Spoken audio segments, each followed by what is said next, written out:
Invest 97L and 98L have both become tropical depressions. As you can see here, we have Tropical Depression 13 and now Tropical Depression 14 as to be updated any minute now, probably by the 11 o'clock update.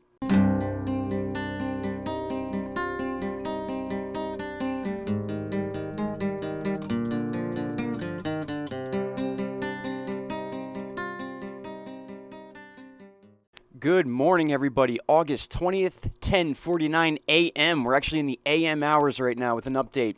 All right, take a look at the chart you're looking at right now. It's going to be updated any minute, probably by 11 o'clock, about 10 more minutes, probably by the time this video's up. But we officially now have Tropical Depression number 13, Tropical Depression number 14. The reason they are numbered differently is because 97L became a Tropical Depression after 98L. So whichever one becomes a Tropical Depression or hits that wind speed of 35 miles per hour becomes the first one in line. So that is why you're seeing 14 here and 13 here. Now, the reason you're not seeing number 14 on this right here is because they haven't updated the charts yet. All you have to do is go to Wikipedia and search the 2020 Atlantic hurricane season. You can see right here we officially have 13 and 14 as tropical depressions, soon to be named Laura and Marco. Those are the next two names on the hurricane list. Or I should say tropical storm list, being that that's what gets the name. So we have Tropical Depression 13 first. This is 98L. This is the one we've been following a little bit more close because of the projection for it to get strong. So as of right now, you see it hitting depression, and then those S's represent storm. So as of right now, according to the timeline, we're looking at a tropical storm bringing it all the way up to Florida. The warm water in the Gulf and the Bahamas is what's going to determine whether or not this thing strengthens. As you can see, according to the model intensity guidance chart, we still have models bringing this thing well above a Category 1 into Category 2, 3, possibly even a Category 4.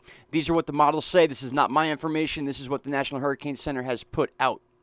And a new update as far as the spaghetti plots for 98L, or now Tropical Depression number 13, bringing it pretty much the same direction we saw yesterday. Not much has changed with the path. We are probably trying to determine whether or not this is going to go onto the east side of Florida or hang underneath to the south into the Gulf itself. Still a little more time before we determine that. You could see here we have the number 48, 72, 96, and 120. That's how many hours away these areas will be when the storm reaches those areas. So in 48 hours, we're going to be just before the eastern edge of Puerto Rico and to the north. And we're going to follow this on a daily basis, so we will know here on this channel where this storm is going to go. But these are the projected plots that kind of widen towards the end, the cone of uncertainty is what they like to call it on the Weather Channel. Now we are looking at the radar for Tropical Depression number 14. This is the one closest to the Gulf by the Yucatan Peninsula, as you can see right here.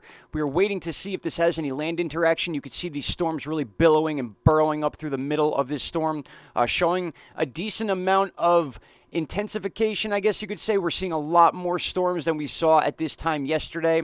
We are over warm water in the Caribbean, and we are waiting to see if that land interaction weakens this or not. As we can see, according to the intensity guidance chart for this invest, the one closest to the Gulf, it's bringing it up to a possible Category 1. Most of the plots keep it within a tropical storm or even a little below, probably more than likely based on the land interaction it's going to have with the Yucatan Peninsula, which is basically to the west of the gap between Cancun, Mexico, and Cuba. We have this gap here, which we remember, if you guys remember, Hurricane Nate shot right through this gap at about 30 miles an hour right into the States. One of the fastest moving hurricanes we've actually ever seen.